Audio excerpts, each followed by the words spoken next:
નવી સિવિલમાં પાણી સાથે કોક્રોચ ફ્રી. શહેરમાં માર્ચથી જ કાળઝાળ ગરમીએ રેકોર્ડ તોડવાનું શરૂ કરી દીધું છે. બપોરના સમયે તડકામાં બહાર નીકળવું લગભગ અશક્ય બન્યું છે.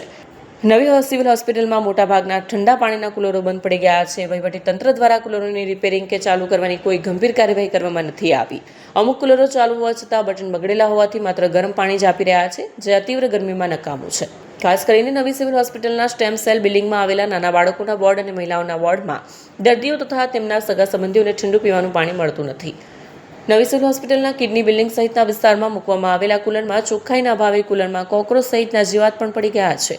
ફિલ્ટર પાણી આપવાની જગ્યાએ પાણી સાથે કોક્રોચ આપી રહ્યું છે, જેને કારણે ડોક્ટર, દર્દીઓ તેમજ અન્ય લોકો બહારથી બિસ્લેરી પાણી મંગાવવા મજબૂર બન્યા છે.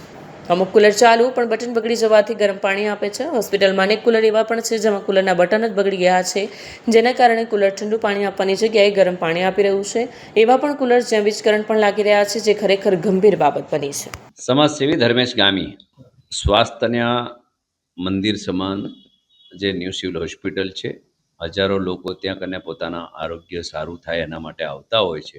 અને ત્યારે ત્યાંના જે અંદરના જે ભાગો છે, જ્યાં ફિલ્ટર પાણીના મશીનો બેસાડવામાં આવ્યા છે, એ મશીનોમાં ક્યાંક ને ક્યાંક કોકરેજ જો ફરતા હોય, પાણીની અંદર કોકરેજ હોય, આજુબાજુમાં ગંદકી હોય, તો આ ક્યાંક ને ક્યાંક હું માનું છું કે સિવિલનું તંત્ર નિંદ્રામાં છે.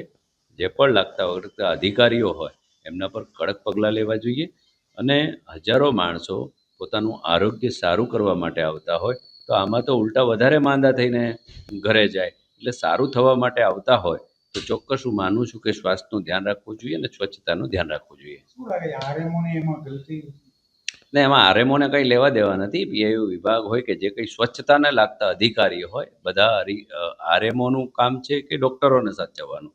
સ્વચ્છતાનું જેનું કામ હોય, સુપ્રિન્ટેન્ડન્ટ છે, એ બાબતે પણ ગંભીર રહેવું જોઈએ કે સુપ્રિન્ટેન્ડન્ટ અને આરએમઓ એ તમામનું બંનેનું કામ એવું છે કે આખા સિવિલનું વહીવટ સારી રીતે ચાલતું હોય.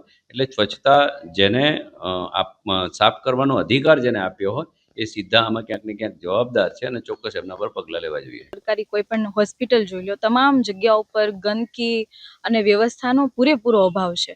આજે સિવિલમાં ગંદકી પહેલી વખત સામે આવી એવું નથી. આના પહેલાં પણ કેટલી બધી વખત આવી છે સામે, કે ઠેર ઠેર જગ્યાઓ પર ગુટકાની પિચકારી, માવાની પિચકારી, તેમજ બધી જ વસ્તુઓ જે ફાવે એમ પડેલી હોય. અને અત્યારે ખૂબ ગંભીર બાબત એ કહી શકાય કે જે પીવાનું પાણી તો ચોખ્ખું આપવું જોઈએ. હવે સારામાં સારી આરોગ્યની સેવા તો નથી આપી શકતા, પણ આ ભાજપની સરકાર 30 વર્ષ પછી પણ આજે સિવિલની અંદર પીવાનું ચોખ્ખું પાણી પણ નથી આપી શકતા. કુલરની અંદર વંદાઓ ફરતા હોય. જો આ પાણી કોઈ નેતાઓને પાવામાં આવે તો ખબર પડે કે પાણી પીવે છે કે નહીં. એ એટલા માટે આ દુઃખની વાત છે કે સુરતની અંદર જ આરોગ્ય મંત્રી છે, અને સુરતની આ સિવિલ હોસ્પિટલની જો આ હાલત હોય તો આપણે વિચારી શકીએ કે આખા ગુજરાતની જે સરકારી હોસ્પિટલો છે એની શું હાલત હશે.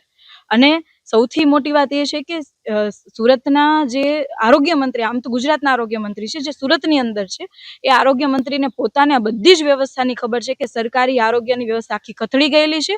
એટલા માટે જ પોતે પણ સારવાર ગુજરાતની એક પણ હોસ્પિટલમાંથી નથી લેતા, એ બહારથી સારવાર લઈને ગુજરાત પાછા પરત ફરે છે. આનો મતલબ સાફ એવો થાય કે આરોગ્ય મંત્રીને પોતાને પણ પોતાની જ સરકારની અંદર પોતાના જ કહેવાય કાર્યક્ષેત્રની હોસ્પિટલો ઉપર ભરોસો નથી.